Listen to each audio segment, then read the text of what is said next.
and welcome. I have the privilege of working on global food security here at CSIS, and this morning, all of us have the privilege of listening to, and probably more importantly, talking with U.S. Special Representative for Global Food Security, Ambassador Nancy Stetson. Nancy was also the U.S. Ambassador for Habitat 3, the Worldwide UN Conference on Urbanization. I'd like to start by sharing a quote from Secretary of State John Kerry. He said this about 2.5 years ago. When I first sat down with President Obama to talk about being Secretary of State, he told me that food security was one of these looming, emerging issues that he really wanted to make a mark on, that he wanted to address. He felt compelled to for a lot of different reasons. And Nancy Stetson was the first person that I thought of to lead that effort at the State Department. Nancy was absolutely pivotal in our efforts to ultimately make peace with Vietnam. And by that, I mean to really put to bed the residual issues of that war, which were encapsulated in the issues of prisoners of war or those missing in action, and the fact that we still had an embargo. And Nancy did an unbelievable work in that effort. Nancy has had a career of unbelievable work, often behind the scenes.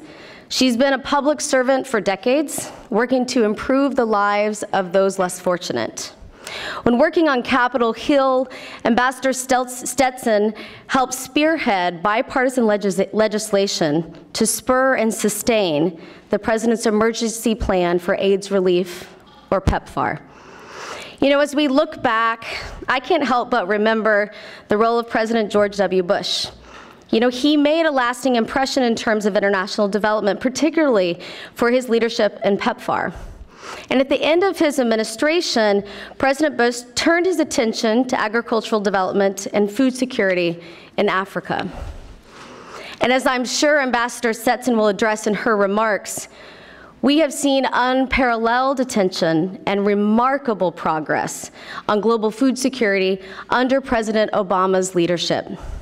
It's very clear that this administration has made an indelible mark as a leader in addressing hunger and malnutrition in the developing world. So please join me in welcoming Ambassador Nancy Stetson.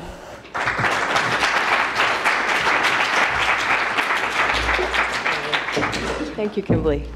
Good morning. Thank you, Kimberly, for that very nice introduction. And thank you for CSIS for giving me the opportunity to have this little chat with you this morning.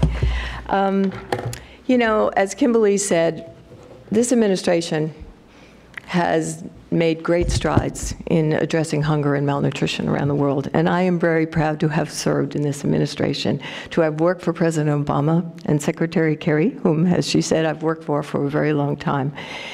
And also, I'm very proud to have led a team at the State Department that is forward-looking and driving, and to work with my colleagues at AID. Without them, we are a team. Without them, we could never have made the progress that we have made on food security. That's not to say that other agencies in the administration haven't done a lot. USDA, MCC, everyone has. But I think state and aid have a special relationship, and I'm glad to be part of that. And I hope in the next administration that special relationship will keep going on as it has to date. As Kimberly said, I came to food security really not as an expert on global food security, far from it. I was a national security advisor type, a foreign policy type. I worked on South Africa's sanctions in the 1980s, witness the gray hair. I worked on Vietnam, as she said, and I had the privilege of working with Senator Frist's staff and many others, including Dennis McDonough, on the legislation which created the underpinnings for PEPFAR.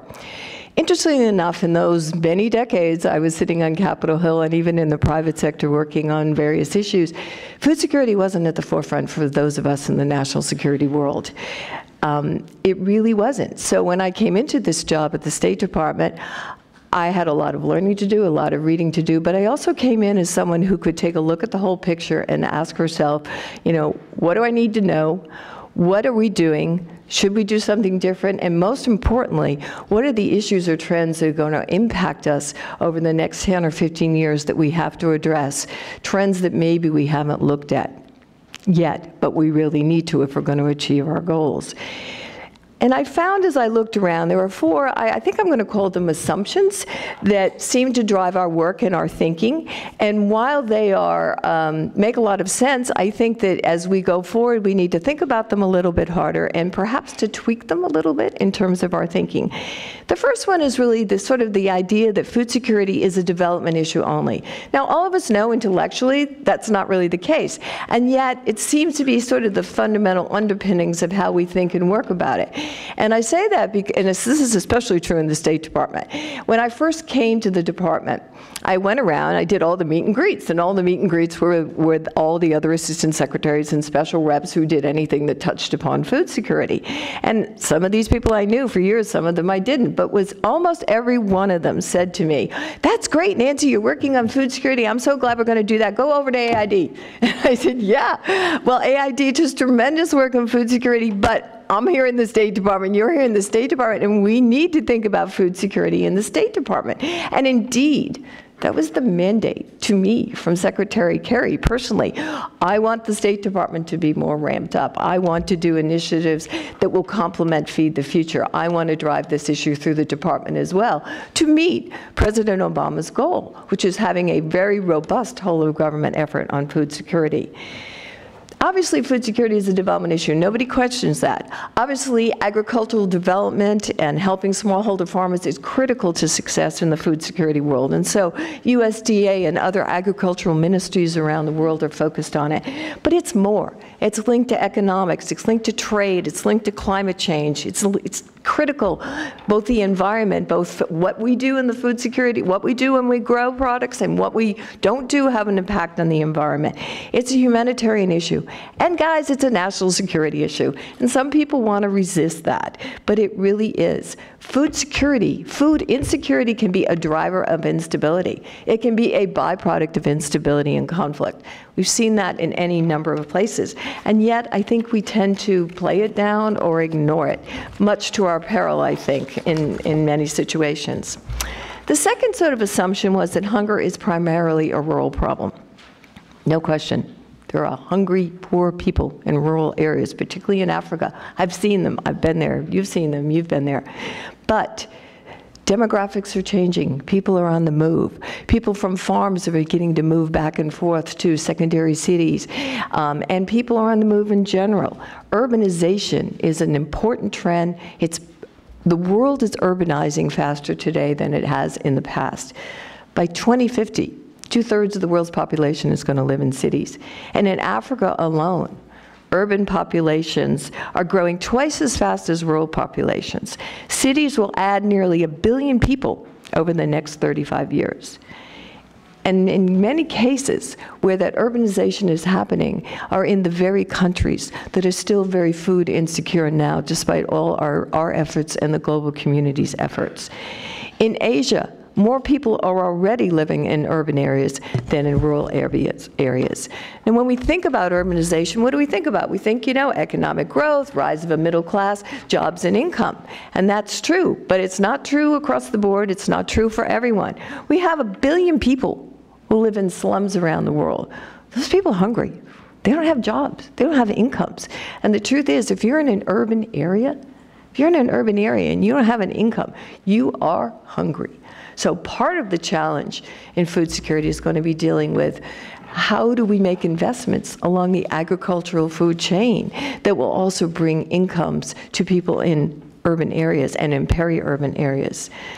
Hunger is already, and it's going to continue to be, a challenge in these particular areas. Yet I found that when I started to talk about that initially, people looked at me kind of cross-eyed and was like, why are you talking about urban areas? That's not the problem. We need to stay on the farms. And I thought, well, this is silly. We need to address hunger wherever it is. And certainly in the global agenda for 2030, under SDG 2, our goal is to eliminate hunger everywhere. Doesn't matter where it is, whether it's in the city, whether it's in a little suburb, whether it's on the farm, or whether it's someplace in between. I think the reluctance, if you will, to sort of think about this movement of the problem.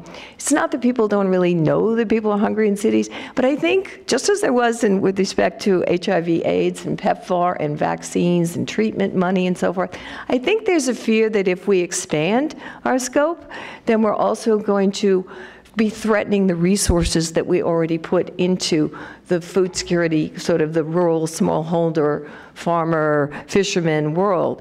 And that certainly resources are a challenge, but I'm not arguing that we direct our attention from one place to another. What I'm saying to you is we're going to have to expand our approach and expand our mind and our mindset about where we need to work.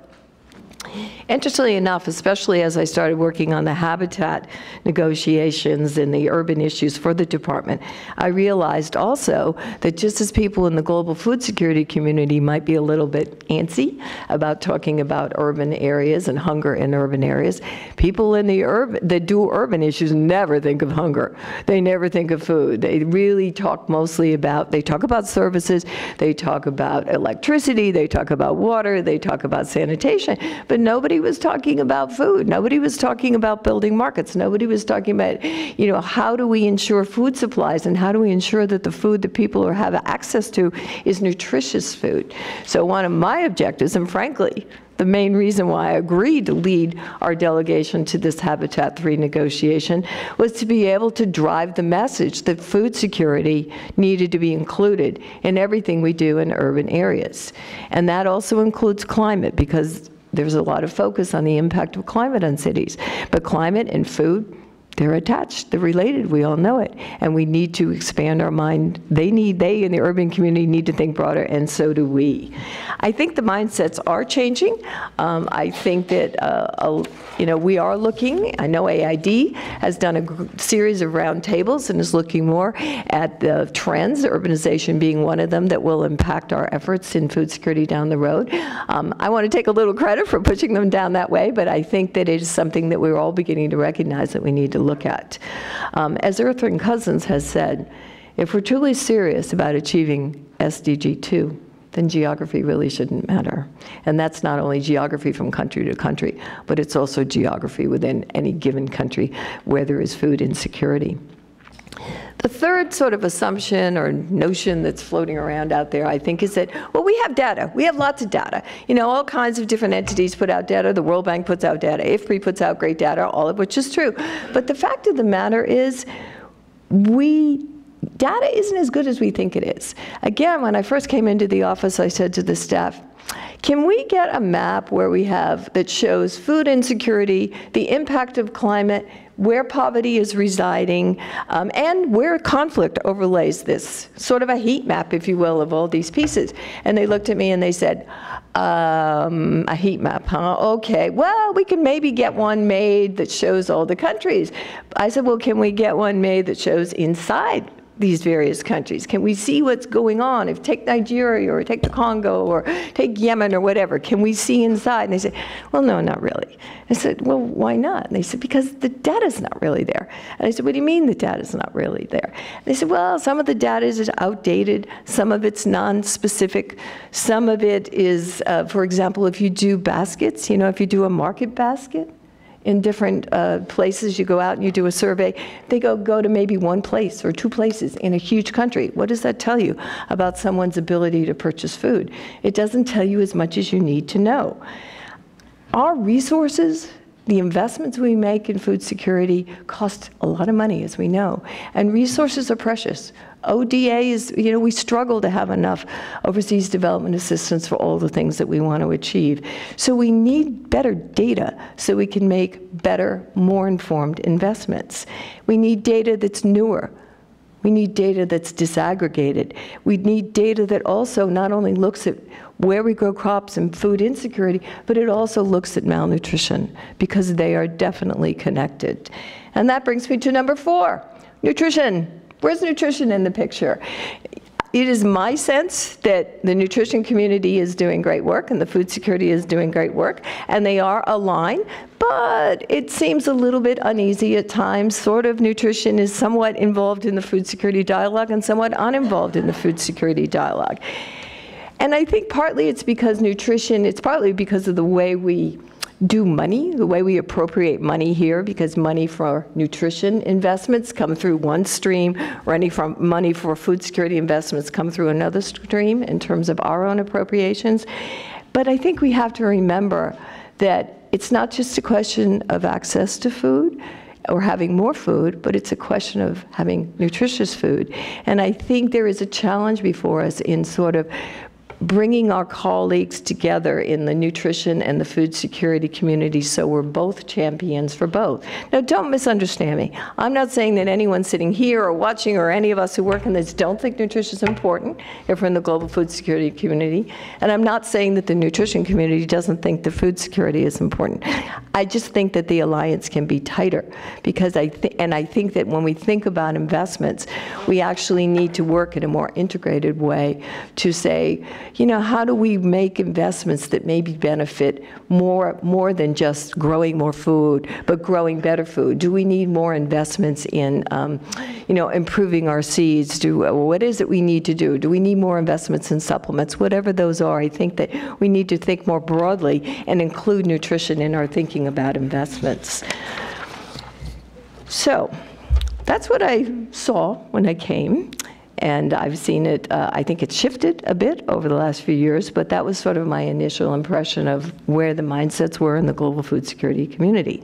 As I said, the secretary asked me to come in and identify emerging challenges, to look at any gaps in what we're doing and see whether or not gaps could be filled, or whether we just have areas where we haven't been able to put as many resources in. For example, we've focused a lot in my office on fishing and oceans and smallholder fishermen, if you will. And certainly AID does a lot of good investments in that area, but we felt that maybe more could be done. And so we have tried to bring resources to that area as to supplement and complement what we're doing already under Feed the Future. I think that I'd like to talk a little bit about the accomplishments that we've had, because I think we've had a lot in the last 8 years, and certainly Feed the Future is the greatest accomplishment of this administration. I don't need to go through the history. You know that when food prices spiked in 2008 and 9, as Kimberly said, President Bush was already on the issue of food security. President Obama came in his inaugural address and said he wanted to end hunger around the world.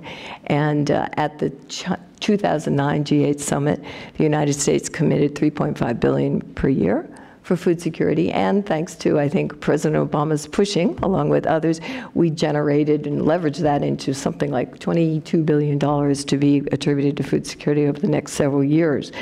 And we built a whole of government effort to address food security. And it worked, and it's working. You know, we have interagency meetings. We all know that interagency meetings can be good and they can be bad, but the fact of the matter is, one of the things I've seen over the last 2.5 years is how the agencies are working increasingly more closely together. And there's a reason for that partly, which is the passage of the Global Food Security Act as well, but I'll get to that in a minute. But let's just look at some of Feed the Future's results for 2015 alone. We helped more than 9 million smallholder farmers adopt innovations and practices to improve their incomes and nutrition. We have supported producers, many of whom are women and youth, to increase their incomes from ag sales by more than 800 million. We've reached 18 million children with nutrition interventions, and we've leveraged more than $150 million in private sector resources to improve agricultural systems. That's pretty good results, and that was for last year alone. But most important, I think, in terms of the ongoing focus on food security and maintaining that ongoing focus, is that the United States has become the elephant in the room on food security in diplomatic channels. People know that this country is committed to ending hunger and malnutrition. They know that we're putting our money where our mouth is. And the fact of the matter is, when we go to G7 meetings, when we go to APEC, when we go to the G20, we speak and people listen. They know it's serious. They know that it's purposeful. And when we bring new ideas to the table, like anytime you bring a new idea, maybe there's a little bit of resistance, but people are willing to listen to us. And right now, our biggest challenge, of course, is to maintain that focus in these forums. And I'm very proud to say that in terms of these diplomatic forums, I carry the role as the diplomatic coordinator for Feed the Future. But the fact of the matter is, my team works extremely closely with AID's team as well, so that when we go to these diplomatic conferences, we're in sync. We're talking together, we know what we want to push, we make an agreement before we get there as to what we want to push, and then we try to get that agreement either adjusted and blessed through the interagency process. So when we show up, we're representing the whole of the United States government in these efforts. And I think it has worked. And I think we can look at these processes and see a lot of accomplishments. In the G7, we've been able to push food security, not only various different ideas, various different focuses. Through APEC, we have really, I think of all the achievements of the administration, certainly helping the people on the ground who need it is number one.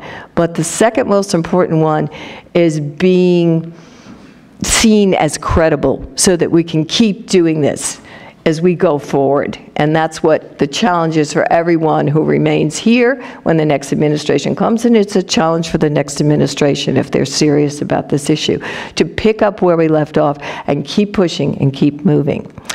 Second achievement, of course, was the passage of the Global Food Security Act. The Global Food Security Act is bipartisan. It institutionalizes the work that has been done.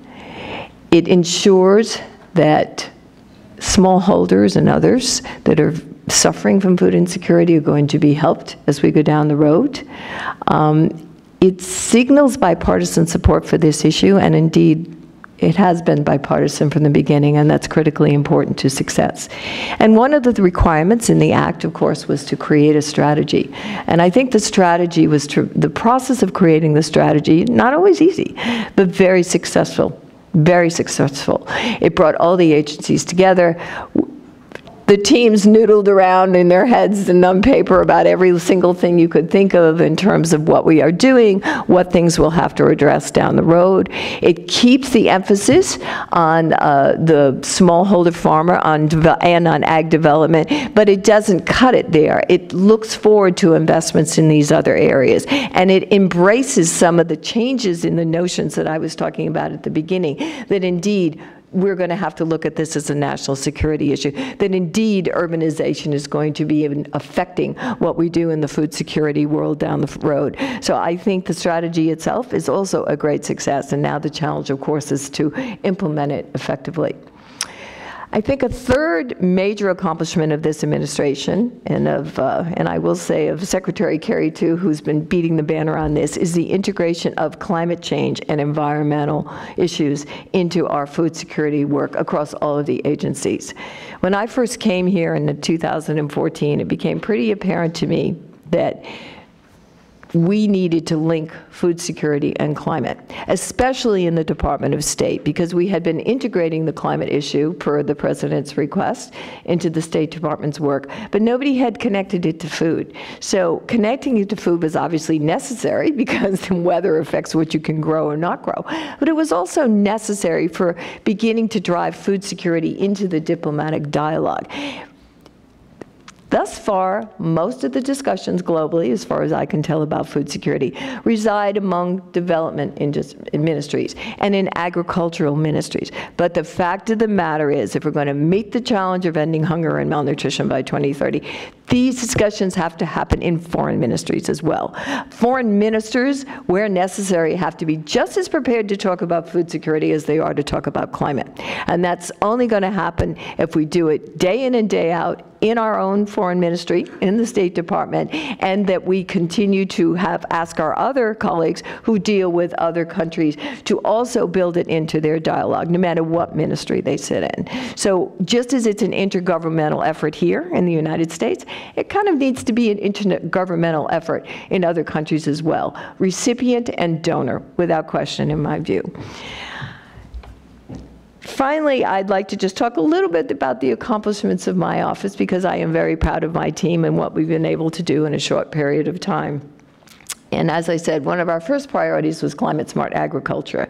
And our office played a seminal role, along with our colleagues at USDA, in launching the Global Alliance on Climate-Smart Agriculture in 2014. I've been able to get some resources to supplement and complement Feed the Future's work in Central America. We were able to put $10 million into a trilateral partnership with Mexico and Canada to focus on climate-smart agriculture in Central America.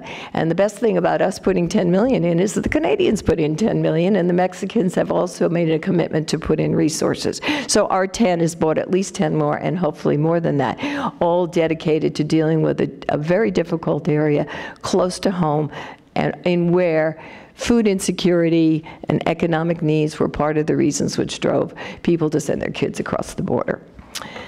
Thirdly, we've developed, I think, some models that can be replicable. One of those is COAST, and I won't go into great detail except that what it deals with is the fisheries in the Caribbean area. And it uses climate risk insurance as a tool, if you will, to engender and encourage countries in the region to develop sort of climate strategies to help fishermen to preserve the ocean and to ensure that fish, which is a critically important source of nutrition, and fishing, which is an important source of income for countries in this area, can continue to survive and thrive. And finally, we've also done a lot of work on conflict. It's not surprising, given my background in sort of the national security world, but I have been talking to my team about the last 2.5 years about how we have to really sort of get people that do national security to think about food security, to think about this as a non-traditional threat, but one that can impact not only our national security in the worst-case analysis, but most importantly, national security in countries we deal with, and lead to instability. And I'm proud to say that one of the things we have done in this area was to convince the Department of Defense to make food security a special, quote, special area of emphasis at all our military academies, which means that the students who go to these academies are going to be getting courses or at least lectures on food insecurity and its relationship to national security. We've also done a lot of work on urban issues. One of them, as I said, I think we have begun to raise the profile of urban issues and urban food security in dialogues through G7 and APEC and also at UNGA. We've also woven food security into the urban dialogue at Habitat 3.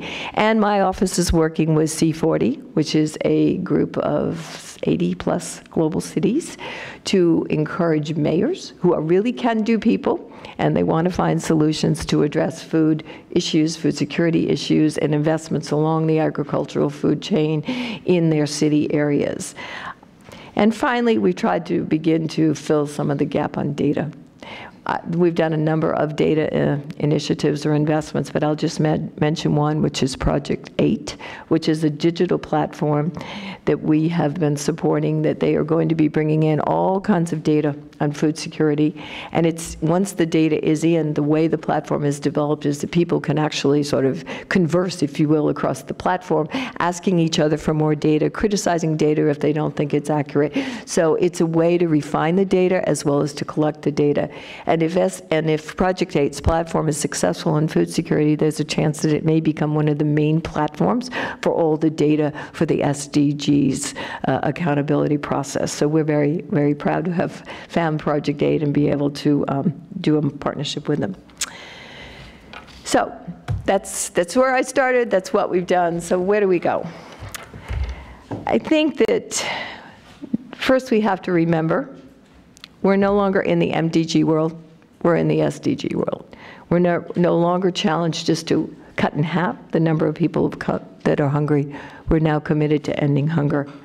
And that means we need to end it everywhere. And that means that we do need to broaden our view of where food insecurity lies, where hunger lies, where malnutrition lies, and we have to begin to think more creatively how we can make investments across this broader spectrum. It doesn't mean, it's not an either-or proposition. It's not stop investing here to go invest over there. It's challenging ourselves to think about how we can get the resources to do more investments, and I don't just mean public resources, I mean private resources as well, to get more investments. It's also challenging ourselves to how we might be able to develop investments that are kind of a bang for the buck, that, you know, perhaps thinking of, for example, of rural and urban areas as more of an integrated economic unit, and saying, are there investments we can make that will benefit both sides? Because I do think thinking of this spectrum from rural to urban and how we can treat it as a unit will allow prosperity, if we do the investments well, to come to both sides, to the farmers, to the families in the farm, the kids, and to people living in the cities. Secondly, I think that financing is always a problem. It's always the obstacle to doing all that one wants to do. ODA is not going anywhere. I don't think it's going to grow dramatically. And I think it's going to be a question of how do we really encourage more resources from the private sector? How do we encourage more resources from recipient countries themselves? Are there ways we can help them to do resources? And in fact, my colleague who runs PEPFAR has had a very clever way, which I won't go into, but if Kimberly asks me, I'll tell her, about trying to help countries generate their own internal resources to put to health issues. And we also need to look at how can we catalyze the public money we do put into food security, not just food security, but frankly, all of foreign aid.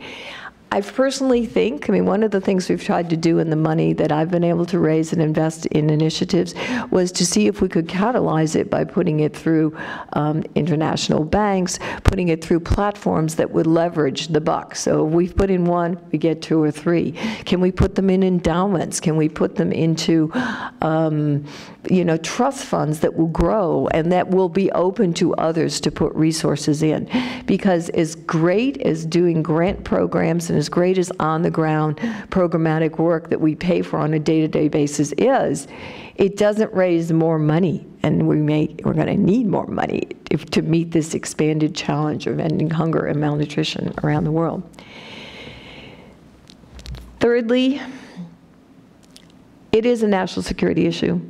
And I don't know quite, to me it seems kind of obvious, and it may be obvious intellectually to everybody else, and yet I've heard some people in positions of knowledge say, it's not a national security issue. Well, it may not be a national security issue in every place that we do food security programs, but it's certainly in some of the countries that are the hardest hit right now and that are struggling. They are countries that are engaged in conflict in one way or another, either ongoing low level or very serious conflict like Syria, or Yemen, which is a mess and nobody can even get in to assess how deeply it is in trouble. So I think that the dichotomy that existed, or exists, if you will, between, for example, the urban community and the food security community, there's a similar dichotomy, I think, in the development community and the national security community. And we need to find ways and encourage these communities to think and work together. I really think that we're never going to be able to address this challenge successfully unless we figure out how to look ahead, how to see markers out there that are telling us that there's going to be a problem in a country because it's beginning to be unstable. It also has a problem with climate. It also has a problem with food. And say, how do we get in earlier? You know, is there something we can do now to prevent what might come down the road? And it's difficult because I'm not arguing the food security community ought to solve the conflict in Syria, but I am arguing that places like that pose the biggest challenges to us, and we seem to have more of them on the horizon, not less. So the question is, how are we going to address these? Are we going to ignore them? Or are we going to say, is there something we can do? Is there a different way we can function? Are there markers that we need to look at more early in the process to tell us when trouble is going to arise? And I think this is one of the important reasons why we want the defense, DOD, and others involved in the national security community to think about food security as something more than just a humanitarian crisis or a humanitarian issue. They need to think about it in broader terms. It needs to be involved in the discussions at the centers of power as we go forward.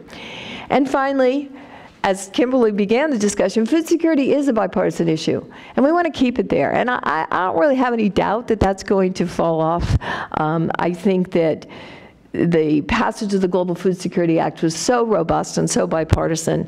I think that the next administration, there's no reason not to be either to keep working on this or to keep the bipartisan focus, because the fact of the matter is a picture of a hungry child or a struggling mother who can't provide food for their kids, that hits the heartstrings of everybody, Democrat, Republican, old and young.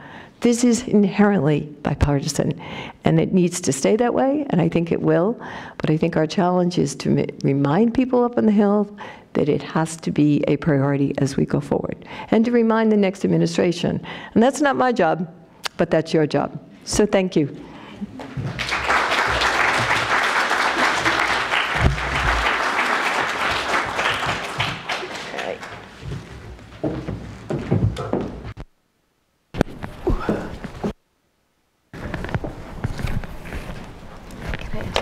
My water. Huh? Can I ask you to open my water? Open your water? Supposing I can't do it. I have a broken wrist, so I can't open Oh, my yeah, water okay. I may have to hand it to Dave. Oh, no. Somebody did it for us, I think. Oh, good. There you go. Thank you so much, Nancy. There's a couple of points I just want to emphasize as messages I think are particularly relevant.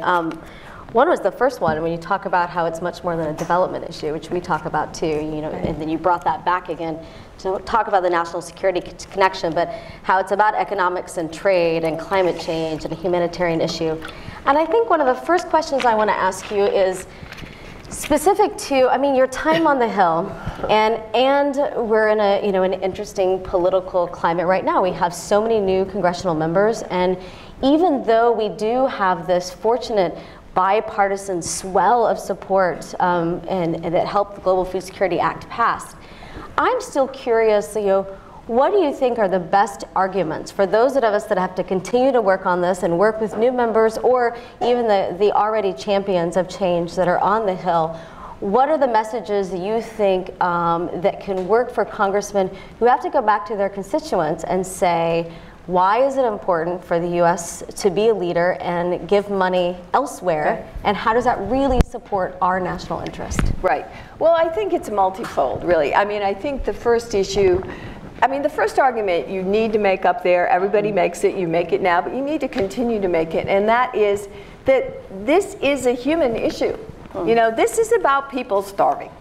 It's about kids starving. It's about people that if they don't have enough food and they don't have good enough food and they can't go to work, they can't raise their families, they have no income. This is about the human condition.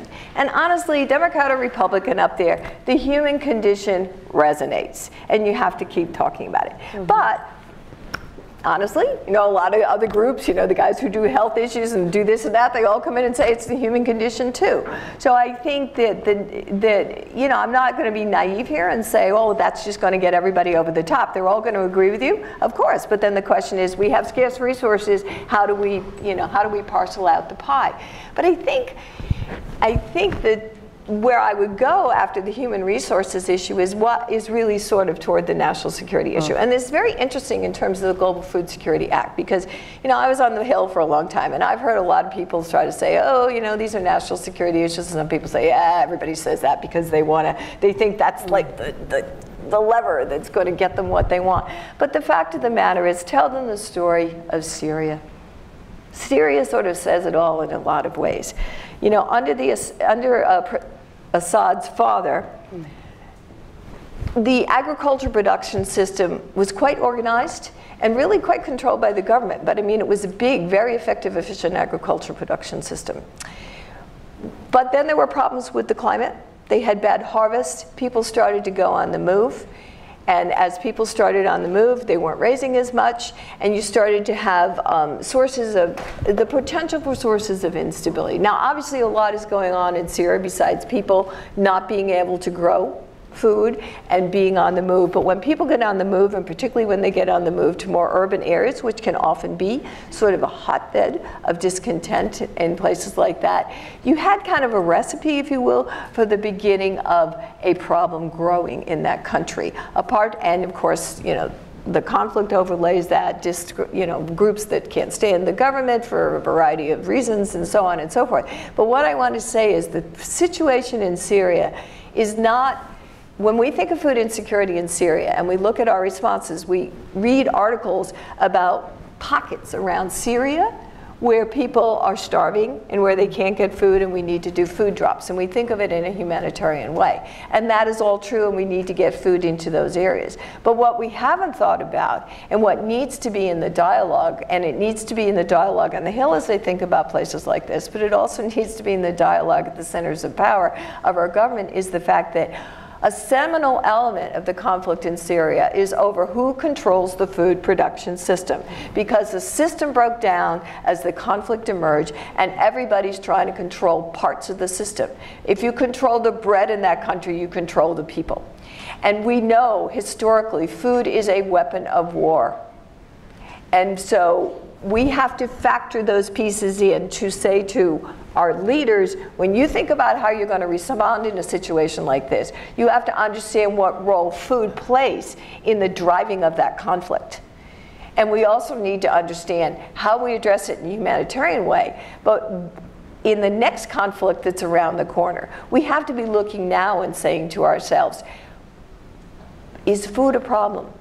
Is the climate a problem? Is the fact that people can't grow and going to put them on the move a problem? And if we don't make investments to try to prevent those parts of the problem from developing in some of these countries, then we're going to be looking at Syria-type conflicts all again, I think. Now, I don't want to over-dramatize it. I'm not trying to sit here and say the only reason why they're fighting in Syria is over food. It is not. But it's a seminal part of the problem. So our investments in food security today, in countries around the world which are somewhat unstable, we know that government, strengthening governments in a lot of places where they are, in a lot of countries which already have food insecurity is very important. If we address those food problems now, if we strengthen the agricultural system now, we may be able to ward off problems in the future, especially if they become conflict-ridden. So I think that, and also, honestly, on the Hill, there's a lot of support for the agricultural community in the United States, and the agricultural community in the United States is also very important to our food security efforts. So I think if you take those three together and you match them, I would talk about climate and the impact of climate, but let's be honest, climate change is not the favorite word of a lot of people on Capitol Hill. That said, no one can deny, no matter what you think about what's causing climate change, no one can deny that that the weather impacts the ability to grow food. So I still think you raise that issue, but you raise that issue in perhaps with a different set of terminologies than we might currently use now. A softer tone. Softer tone. Yes. Yeah. As one of my Republican appropriation colleagues said to me, "It's weather, Nancy. It's weather. So let's call it weather." Weather volatility, but okay. Yeah. So you talked about, I loved when you said how the U.S. is like the elephant in the room, right? Because it's true, and particularly the last 8 years, the U.S. is ready to put its money where its mouth is. So this year we have the opportunity of the G7 in Italy this spring, and one of it's not a concern, but when I look at what really galvanized the international community and the U.S. government to focus on agricultural development. And it was the price spikes of 2007 and 2008 and the ensuing riots that created unstable economies and political environments. But the last 5 years, as according to the FAO, prices have gone down, actually. So twofold question. One is, does it worry you that prices are stable? Because that's a good thing in a sense. And also, what is the opportunity that the U.S. and the international community could have for the G7? What advice would you love to give, or what policy changes would you like to see come out of that meeting this spring? Well, I think that it is good. The prices are stable. I don't think that in itself has really changed, created a dip in interest in food security. Italy's going to lead G7 this year, and Italy's in a bit of a mess, as we all know, having lost its leadership, and so it's perhaps not as organized about leading G7 as it could be. But we get a sense from the conversations that my team and that the AID team, in fact, 2 of them are sitting here, have had with the Italians and others, that they still really want to keep an emphasis on food security, and I think that's really important. I think the question is, where do we take that? Even though we, and particularly me in my office, have talked about some of these emerging trends and really do talk about them with our G7 and G20 colleagues, there is still a lot of focus on rural agricultural development. This year, I think that the Italians are talking about rural ag development, and particularly youth, right? And I think that's very important. But one of the things we have to think about with youth is the youth are on the move. And, you know, I'm not really sure, no matter what we do, you can keep a kid on the farm if the kid doesn't want to be on the farm. And so I think that it opens the door for us, actually, to try to encourage the G7 to think more about that spectrum from rural to urban, rather than keeping it solely, especially when you're talking about youth, because they are the ones who are moving in many cases. So I think it opens the door for us to talk about that spectrum. And I think it also opens the door to say, okay, what kind of investments do we need to make along that spectrum, particularly in areas where you have growing secondary cities, as we call them, you know, smaller cities, but they're getting bigger and bigger, and people are on the move, and sometimes people move both ways. That's really a place that maybe we ought to focus, because we need to take food security, what we really want out of this is, of course, we want to be able to have a farmer not be in subsistence, the family not be in the subsistence. We want our investments to have the farmer be able to grow more, to have the families be richer. But the other thing we need to do is to increasingly emphasize the ability, or help farmers or fishermen or whoever the smallholder is, to be able to coalesce together to form more of an economic unit, because it's as an economic unit, especially in areas where you have secondary cities growing and where the markets for the food and the fish are, those economic units are going to be much more powerful, to be able to have more impact on the system, to, you know, to be able to get investments from private sector to move their food. So I think, you know, focusing, looking at that spectrum and be trying to drive that into this year's discussion, and this is me talking, you know, the interagency process may come out someplace else, but this is certainly something that I've encouraged my team to try to bring into the process. So I think that the focus is still there, and I think the challenge now is going to be, I think, because the sense is we haven't accomplished the goal. So I think the focus is still there, but I think the real challenge is going to be, how do we make the focus more targeted and pointed? If we're going to do more in rural areas, then how do we expand that so that we have targeted efforts that actually maybe get even bigger bangs for the buck? And connected to that, you talked about how these discussions have to happen in foreign ministries, which is such a great point.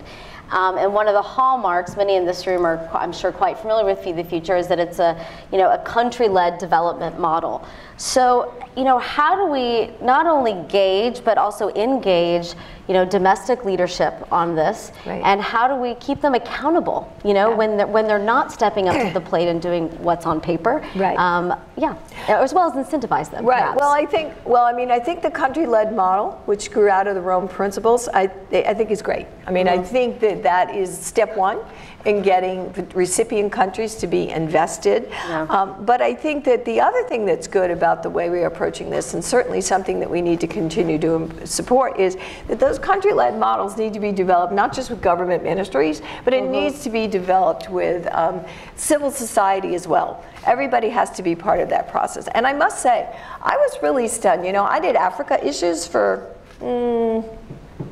almost a decade when I was on the Hill. So I knew a fair amount about Africa, but I was really both pleasantly surprised when I started working on food security to realize that the African Union actually was kind of ahead of us on this issue of food security. You know, long before we had the big push in 2009, the African Union recognized that agricultural development was slipping, that they were going to have problems with food insecurity, and that they began to form their own CATA plans. So, you know, hats off to Africa. They understood that the problem was there, it was looming, and it was on the horizon. So I think that for a number of these countries, it's already on their radar screen.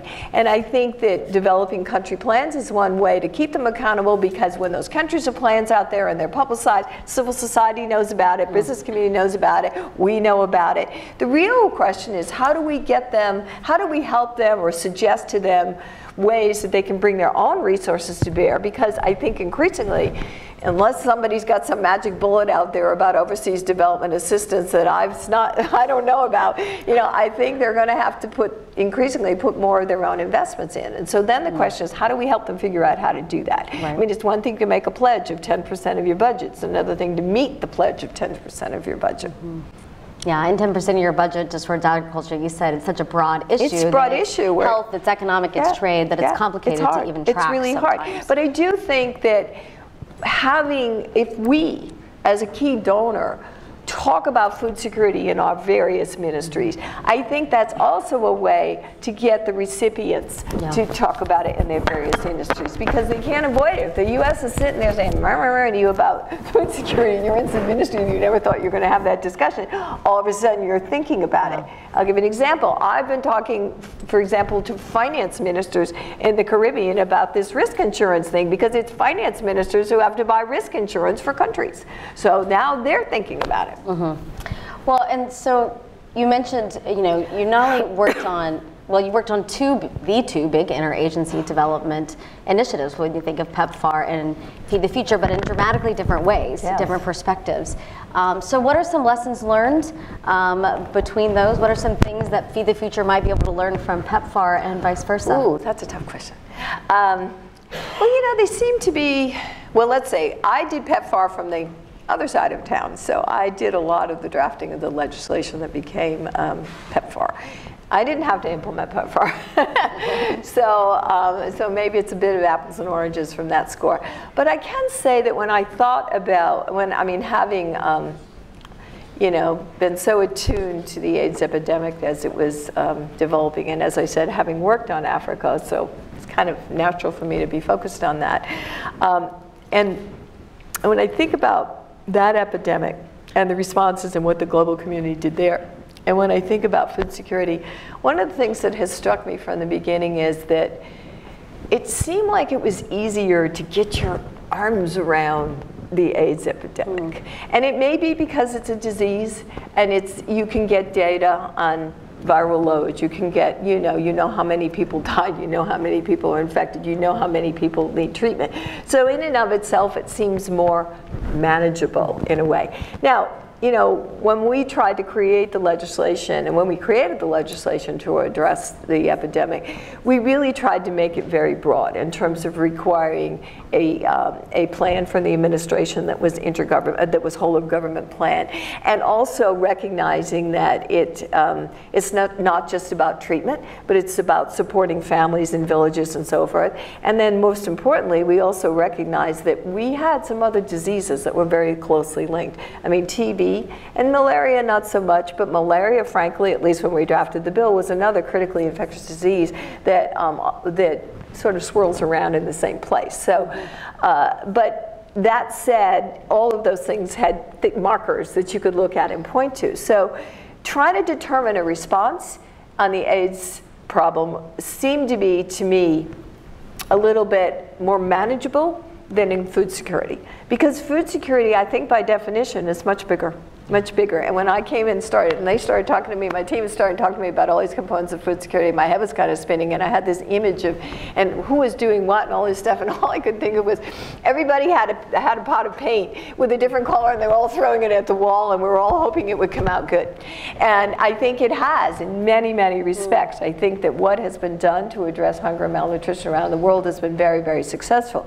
That said, because food security is a multidisciplinary issue, because it touches on so many things, it's really hard to step back and say, where aren't we making success? We all can look at where we've seen progress and we find some statistics, and not all of it is easily put into data. Even so, I'm saying we need better data on hunger and malnutrition and poverty, particularly in urban areas, because we don't have it in urban areas.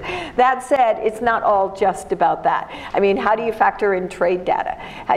What do you do when when we talk about culturally acceptable food, I mean, there's so many different components here.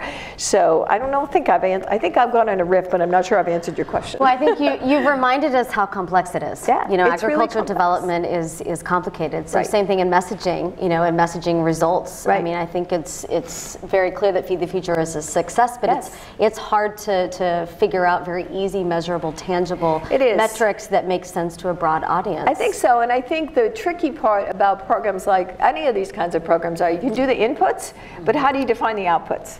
And you know, you can't quantify. I mean, you can say that more kids have been treated and more farmers have more seeds, but what you really need is an assessment of what their life looks like, and you can't put that into statistics. It's hard.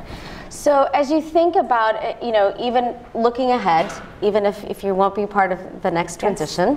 Oh, I don't think so. If there were another special representative of food security, you know, what advice would you give him or her in terms of how we can be most efficient, most effective? You know, what are some lessons that you've learned in all of your years of how this next administration should go forward to do the best they can? Well, I mean, I think I would tell my successor, first of all, be energetic, be enthused, think out of the box. I hate that term, but it does sort of say what I'm trying to say. You know, be creative, and think about keeping the focus. Well, two things. Number one, continue to drive the issue through the department more. We've only just begun. I think we've made strides, but it needs to continue to happen. And our office needs to be at the forefront of that effort within the department itself, I would say. Secondly, I would say keep reminding people that we have to think of this as a whole. You know, that it is a broad topic, as you said, it's multidisciplinary, and we have to think about hunger wherever it exists. That we've got to think about making investments, and we need to think about making investments that try to address multiple components at once, if we can, instead of singular investments. And finally, I think that one thing the Department of State can do very well to help AID and help and others as well, is to raise more resources in a sense of we can be a megaphone in the State Department. I suspect that in the last 2.5 years I've been a bit of a megaphone. But we can raise the banner. We can speak loudly. And I think one of the things we really are going to need to do is to make a concerted, organized effort to talk to the business community, particularly the private sector, about how they can put more resources in a way that benefits them as companies, and that still addresses the needs that we identify and the needs and the goals that we want to accomplish. And I think it's there. You know, I've talked to some of the CEOs of big companies. I mean, obviously you want to start with companies in the agricultural investment chain or agricultural food chain, and that's going to be particularly the case in urban areas as well. Because, you know, and the other thing is we should start increasing our dialogue. And again, this is something the State Department can do. Particularly, Secretary Kerry has challenged us to work at urban areas and to work with subnational players. And you know what? We need to do it. I went to this C40 conference in Mexico City about a month or two ago because C40, which as I mentioned was this group of 80 to 90 global cities around the world. And it's basically mayors, and mayors are can-do people. They have problems, they have to solve it, they want to get reelected, and they really don't have time to just sit and talk about it. They're all about solutions. And I was stunned when I went to this conference because it was mostly mayors talking to mayors in all the panels. And what were they talking about? Problems and solutions, problems and solutions. And the good thing about C40, and one of the reasons why we are working with them, is they are working on the overlay between climate. They started out as being focused on climate and the impact of climate on urban areas. But they came to realize, and we have been talking to them about this, but happily they came to realize, and the mayors came to realize, that the food system was really important for cities. So they created a sub-network around food systems, and we are supporting that network, and we're trying to get technical advisors into cities to work on that. So my point is that investments are made in cities. They're made in urban and peri-urban areas. So it's all the more important to begin to bring the business community to transition, not just from having nice corporate social responsibility projects, but making serious investments that are in their economic interests, but in the interests of the countries and the people we want to help. Great. I want to turn to the audience, of course, to ask questions. We have one already in the back. Go ahead. We'll bring you a microphone so that the webcast can hear you as well. Please introduce yourself and your organization. Hi, Ambassador. My name's Sam Baines. I'm from Food Crunch. Following up on your last point there, I attended an event in New York about 2 months ago, a company called ICV Events, and their sole purpose is to connect Wall Street investors who want to invest in sustainable agriculture and have a social impact on the world with people looking for investment. And this basically comes around the fact that there's a cultural change on Wall Street, which is that people, the young investors coming through, they want to make money, but at the same time, if they can make money doing something that makes them feel good, then they will take that carrot. Having said that, this event, the ICV Events, which hosts the events, does it around the world. And at these events, there's a noticeable lack of government representation. So following more up on what you were just saying, the demand is there, and the basic economic model is build a market filled with opportunity, and highly motivated, ambitious people will come. What is the government doing, or what more can the government do to bridge that gap between the need of Wall Street, the money, and the government's efforts? Well, you just kind of said it. We haven't obviously been doing enough if we weren't at that conference, and we should be. But I think, I think it's, I think there's always a little bit nervousness in government to deal directly, with that sector for fear. I mean, let's face it, we've just been through an election where Wall Street became an issue in and of itself. Having said that, I think that part of it is finding ways to reach out to those people and have them reach out to us. We don't always know about all these events, so you can't go to something you don't even know that exists. I mean, I would certainly be at a convention like that if somebody asked me to be, but I also think here's one plus about the administration that's coming in. The administration that's coming in is Wall Street in many number of ways. They understand about big investments. So in a way, that's already on the table, right? So what our challenge, not my challenge directly, but the challenge of those who want to continue this work, I think, within this administration, is reminding them and keeping them focused on the food security and the way it can be linked. And those young, socially responsible entrepreneurs are definitely need to be the target. So, I think part of it is developing a dialogue. And that's why I think that each of us that are in agencies in the U.S. government that deal with food security, we don't all do the same thing. I don't run Feed the Future. I don't know how to run Feed the Future.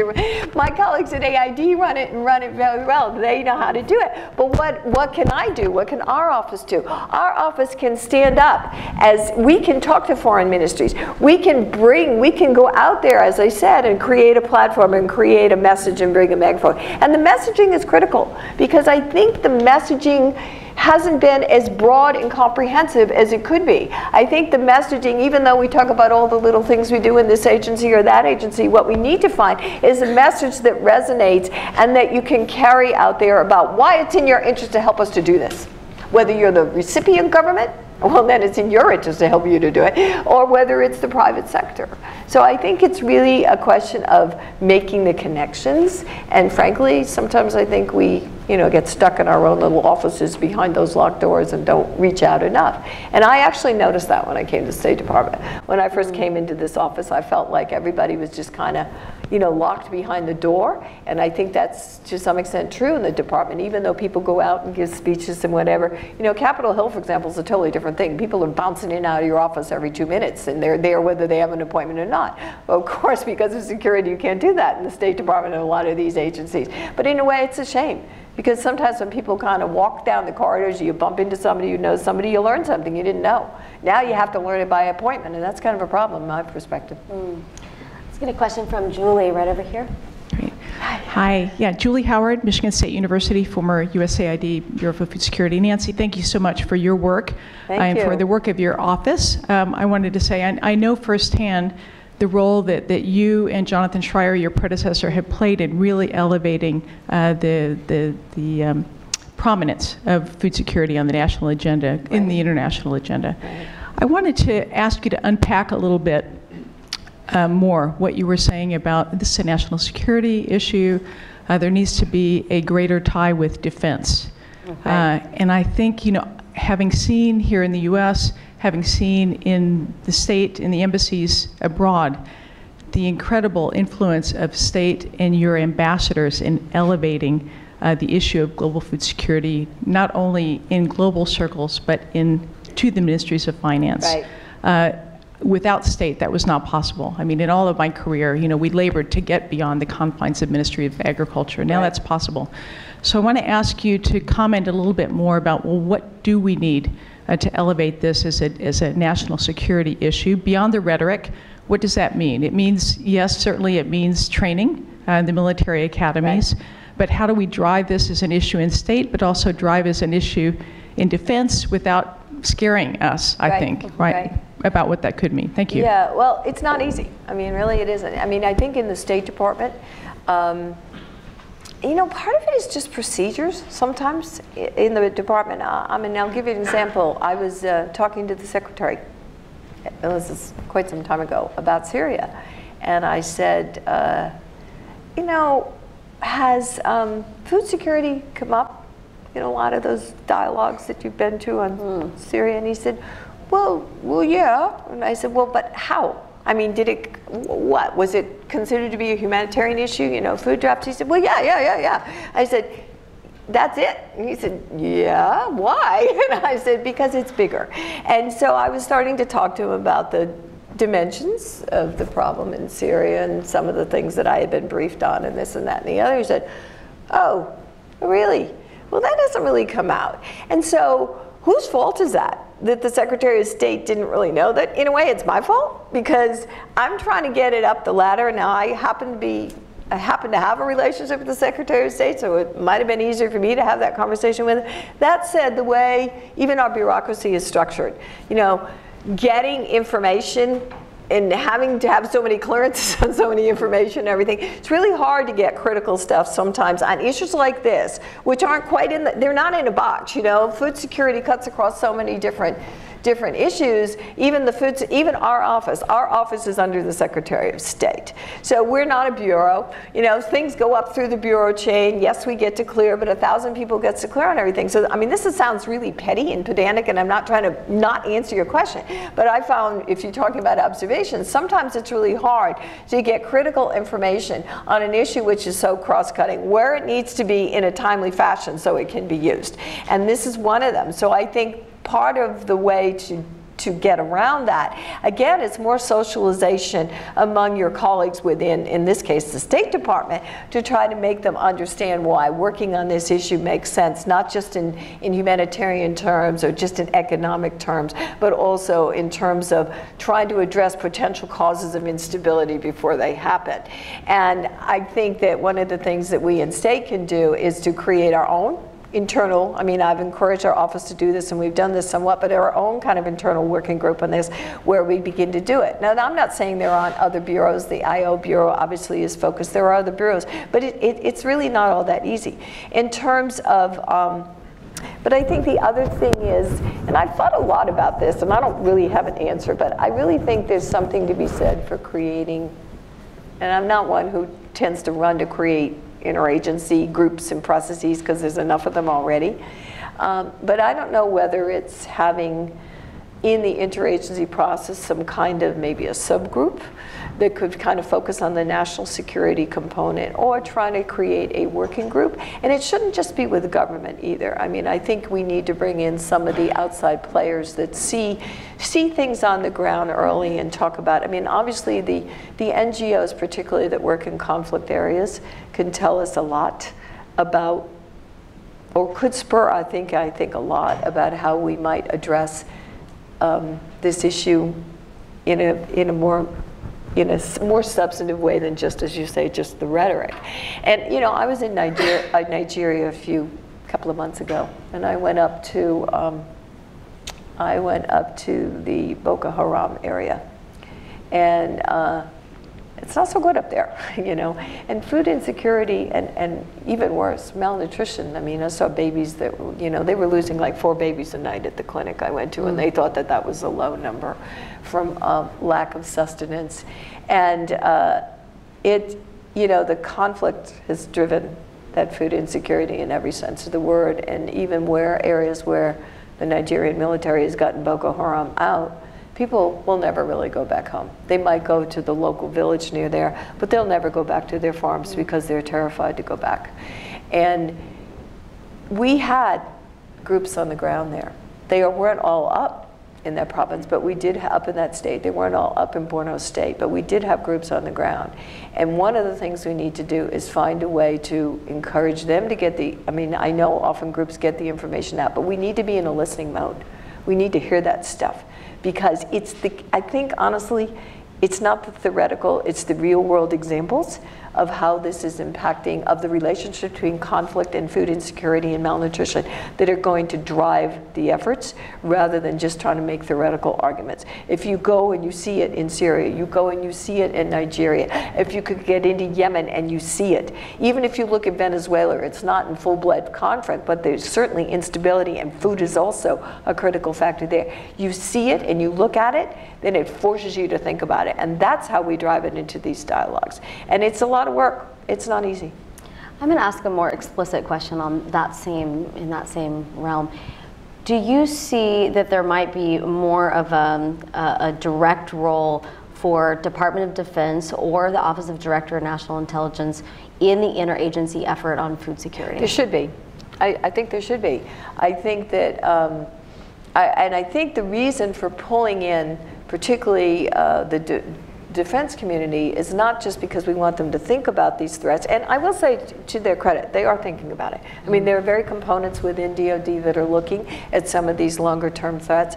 Some of the work though is how do disruptions in the food supply chain affect us? Well, that's fine, but we also need to look at how disruptions affect the people out there that are going to be in countries where there's instability.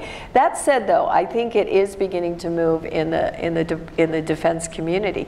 But one of the reasons why I made the pitch, and it wasn't an easy pitch to make. I went over to NDU and I made this pitch to a bunch of colonels, sort of colonel level guys who train units, who teach courses, and some of them are nodding their head aggressively agreeing with everything I said about why they should care. And the other half were like, who's this woman? She's sitting there. What's this pitch she's making to us? One of them said to me, I don't see why my soldiers should be worried about this. This is just a little niche issue. And I wanted to smack them, frankly. But that aside, I said, well, I don't really think it's a niche issue. And why do we want them involved in that? We want them to be thinking about this. We want the guys that are going to be officers and the guys that are going to go out in the field to think about this. Because they, in many cases, in a variety of ways, are on scene early. They see things. I mean, if you look at the Africa Command, it's sitting out there. It's not actively engaged in activities all the time in terms of military activities, but it's eyes and ears to see what's happening. And those eyes and ears need to be more attuned to this problem, so that they and what they know can't stay over in DoD and needs to be fed back. So to your point, and I think I've thought of it, but I like it. I think that yes, we ought to bring them into our process more, representatives of DoD, and also the intelligence community. I must say that I'm very proud of our intelligence shop at the State Department, because we have a great analyst who works on food security, and she's really on top of it, and INR looks a lot at it, and they've been looking a lot at food insecurity in terms of cities as well. But that said, when I asked her to bring a bunch of teams in from the CIA and other agencies one time to talk about this, I found that it's all cut up in pieces. So people who did financial transactions or did this or did that might not be thinking about food security. Only this group thought about it. So really, these cross-cutting issues of climate and food security particularly, and water's another problem. These cross-cutting issues, somehow we have to find a way as a government, and we're never very good at melding things, but bringing them across the average buckets or chains or whatever you want to call them, where the political issues are discussed or where the military issues are discussed. And I think a lot of it has to happen. I think it even needs to happen, frankly, in our own just regular universities. And one of the things we are seeing now and we are doing is trying to work with various universities to begin to bring food security into their classrooms as well. Fantastic. Let's get a series of questions. Let's go right here in the front. Hi, Dawn Scalisi from Thomson Reuters. Ambassador Stetson, you talked about advancements made in filling data gaps, as well as the establishment of Project 8. What would you deem to be the biggest remaining data challenges for this field? Well, before you answer, let's get a few more questions. We can get a few more in right here in the very front. Yeah, you might want to take notes on that one. Sorry. When they run them, go ahead. Introduce yourself. Sure. My name is Ben Christensen. I'm a student from from Brigham Young University. And my question is, could you give an example of an instance in which there was a potential national security threat and American food security efforts played a critical role in mitigating that? Great question. Let's get one more. Let's do the very, very back. I can't see. Yes, right there. Hi, my name is Samantha Chivers. I work for an organization called 1,000 Days that advocates for action and investment. Thank you for nodding, that's really great. That advocates for action and investment in that critical 1,000-day window between a woman's pregnancy and her child's second birthday. So I'd really like to thank you for coming. It's been such an enlightening discussion. I was really curious, I was really happy to hear that you were talking about the integration of food security and nutrition, and I'd really love to hear your thoughts on how we can better integrate that work. Okay. Great. Go ahead. Okay.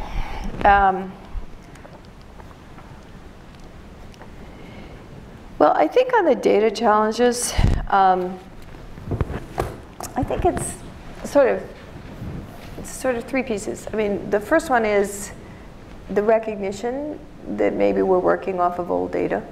I think in the 2.5 or 3 years that I've been doing this, when I did sort of raise the point about, well, you know, what's going on in smaller cities or any place other, you know, I would kind of keep hearing the same statistics thrown out about, well, you know, 3/4 of the world's poorest, hungriest people live in rural areas.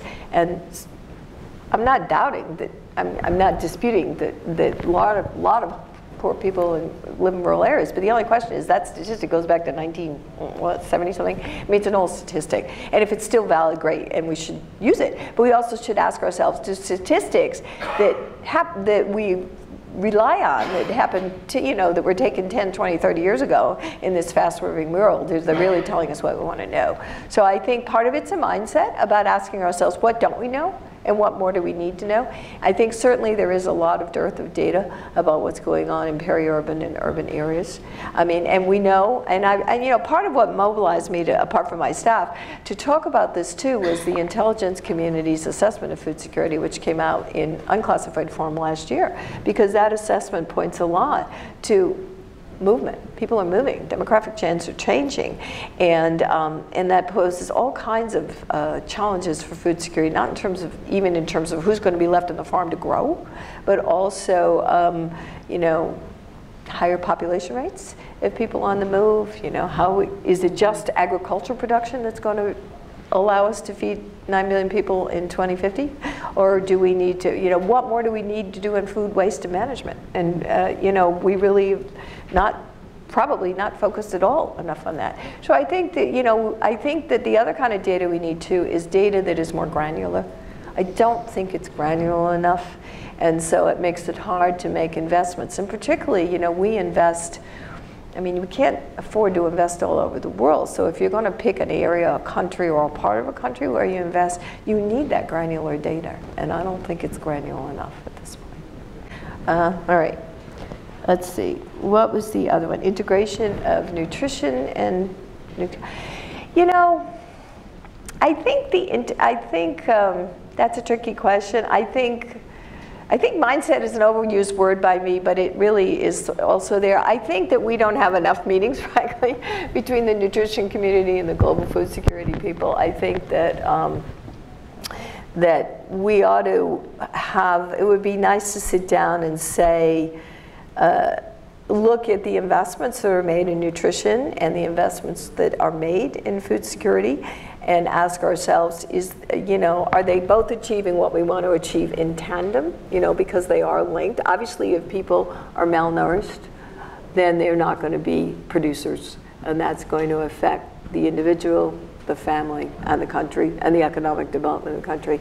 But I think the one good positive thing, at least in terms of the United States, is that we now have a very good interagency plan, coordination plan to work on nutrition. So I think the real challenge is that we stay coordinated and that we talk to each other. And I've seen over the last couple of years, you know, there were some gaps in coordination. I mean, and sometimes you just get territorial fights over whose issue is it. And nutrition's a tricky issue like food security because it cuts across health, you know, it cuts across food, it cuts across a lot of different things. It cuts mother to child, you know, it cuts across the whole 9 yards. But I think that I think it's really hard. You know, it seemed on the Hill it was a lot easier to bring it together, probably because we were a much smaller population, so it didn't take as many people to get it done. The real challenge, it seems to me, in the executive branch is how do you find the right people and bring them together and get them done? But I think the one plus of the food security strategy is that it kind of forces us to do that even more, and that's a plus. And you, young man, have the hardest question. I don't know whether or not I can give you an exact example where investing in food security was the magic bullet that stopped a conflict. What I can tell you is that our investments in, you know, have maybe mitigated for some people in various parts of Africa where they have low-lying conflict, and we've still been able to invest. We've been able to keep their lives better. But I don't know that I mean, maybe somebody help me. Is there one out there that I've forgotten? Go. Use the microphone so that our webcast can hear you. Thank you. One example could be, especially when troops are in conflict zones, keeping hearts and minds, providing local townships with food that allows them to flourish so they can maintain the popular will of the people. Yeah, short term. I mean, those are short-term investments usually, but yes, you know, our troops on the ground do short-term investments like that. But in terms of a long-term investment where we've really put in a swath of money and we've stopped something from happening or mitigated it. But I think your question points out what we need to do. And what we need to do is to, again, we have to, you know, we have sort of two modes of operation. We have that humanitarian crisis mode over here, and we have that long-term development mode over here. And trust me, I don't have the answer to this. And if somebody's got it, please come and tell me, because I've been looking for it for a long time now. But we have to look at this. We need a third path. We need a third way here. And we have to ask ourselves, how can we do more in countries where either that are unstable, that may indeed go into conflict. We know climate may be an issue. We know food security is going to be an issue. We know that it's going to impact the ability of people to live their daily lives in a normal way, and in this case, to grow food. And we have to ask ourselves, or to do the other, you know, jobs that they have in the agricultural food chain. And we're going to have to ask, but it's primarily around the growing and in the rural areas. We're going to have to ask ourselves, are there parts of this country that we can work in? Can we put more flexibility into our investments? I mean, even the way we pay for activities on the ground in these situations is difficult because, you know, oh, this one has to come out of the emergency assistance pot and it's going to be off budget, or it's not going to be off budget. Well, no, this had to be in our, you know, annual budget for Feed the Future or whatever, so we don't have money here. We have to rethink, and I don't have the answer to this question. I wish I did, because it really gnaws at me. But how are we going to be able to take a situation where people are really in bad shape and they need food and they don't have food because they couldn't grow food because of conflict and turmoil? How is there anything we can do in those situations other than drop a food bag? And if there isn't, then we're going to have to ask ourselves, okay, how do we get the data? How do we get thinking, you know, get ourselves attuned to looking at situations earlier, at every one of these situations where there's likely to be, you know, some sort of instability? How do we get ourselves to focus on it early enough in the game so that we can put in and do what we need to do then to try to prevent people from having the worst end result later? Now, obviously, if you're sitting in Syria and some guy's got a knife and he's going to hack your head off, you're going to flee, or you're going to do whatever you need to do to save yourself and your family. And there's not much anyone can do except to hope that you get out from under them. On the other hand, not all situations are like that. Not all situations are like that. And frankly, even in the Syria case, if we had been thinking about the role of food differently, there might have been some different responses we could have made that would have made a difference. Because the fact of the matter wasn't like there wasn't anybody growing food in Syria. There's still food in Syria. It's a whole different situation there. So we need to look at food across its many dimensions too. And ask ourselves, what role is it playing? So I don't have an answer to your question. I don't have an answer to what the right process would be, but I do know that if we broaden our thought about this issue. And if we get these other communities like Defense and others to think about this issue as well, when they're out there on the ground, I think maybe that could lay the groundwork for a more creative and successful response, and maybe mitigate some of that component of a crisis. Thank you so much. I wish we had more time, because I know there's a lot more questions to be asked. Thank you for being with us on your second to last day in office. It's been wonderful to see you in action, and thank you for your service. Any other, you kind of, whether you meant to or not, that last one felt like a concluding remark, but is there any other final thoughts or any other thing that you really want us to take away from your lessons that you've learned? Well, I think what I want you to do is keep working, keep at it, keep pushing.